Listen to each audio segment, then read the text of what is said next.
Bonjour à tous, une vidéo très importante qui doit vous permettre de comprendre l'intérêt de justifier un calcul avant de le faire.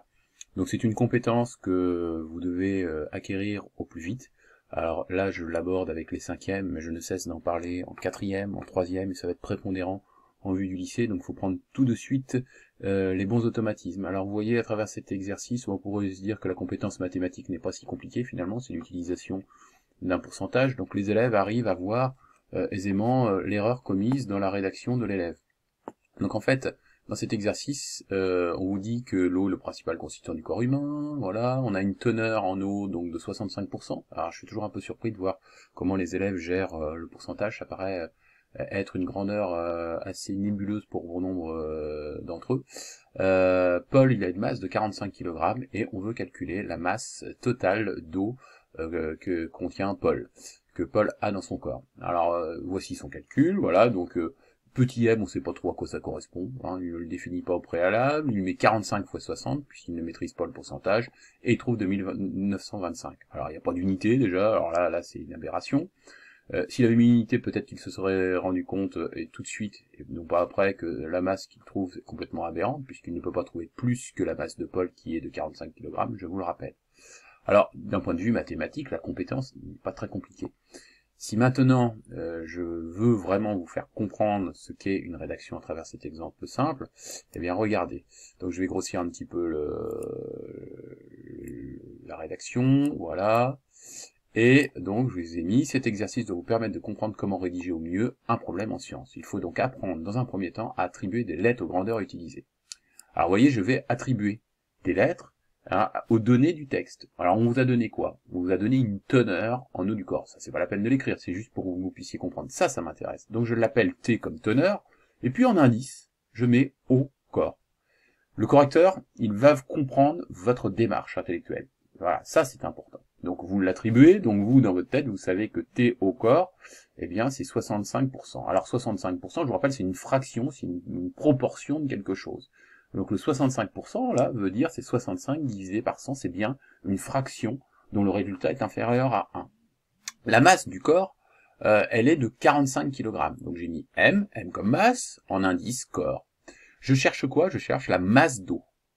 Donc là, le raisonnement, vous devez être capable de le donner. On cherche sa MO.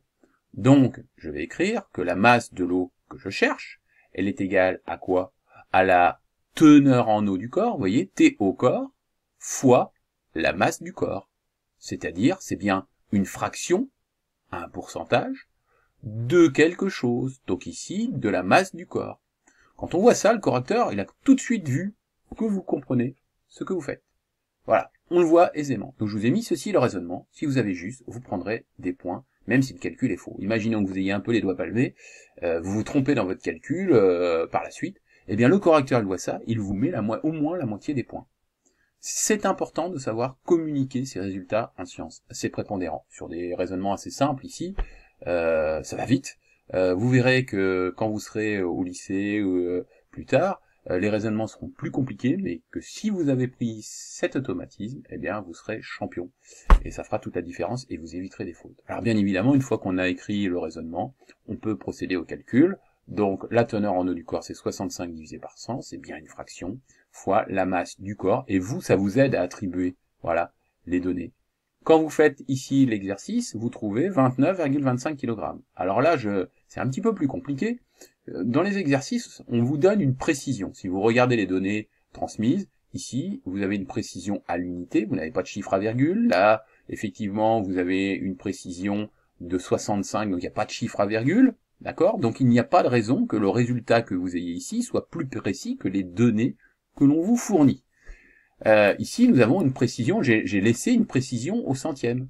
Mais c'est inutile. Vous ne pouvez pas être plus précis que l'énoncé du texte. Alors ici, donc, on va simplifier. Vous pouvez tout simplement arrondir à l'inférieur, hein, à l'unité inférieure. Donc vous pouvez dire que la masse de l'eau est de 29 kg. Voilà, je suis aussi précis que dans la donnée du texte. Il va falloir aussi commencer à réfléchir à ces notions de précision.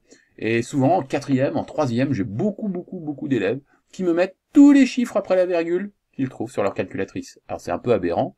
Il va falloir que vous preniez cette habitude de vous poser la question de la précision de votre résultat. Voilà, j'espère que vous avez bien compris. Cette vidéo, elle est super importante. Je pense que les 5e, les 4e, les 3e peuvent regarder ça de près et y réfléchir. Allez, à bientôt les petits amis!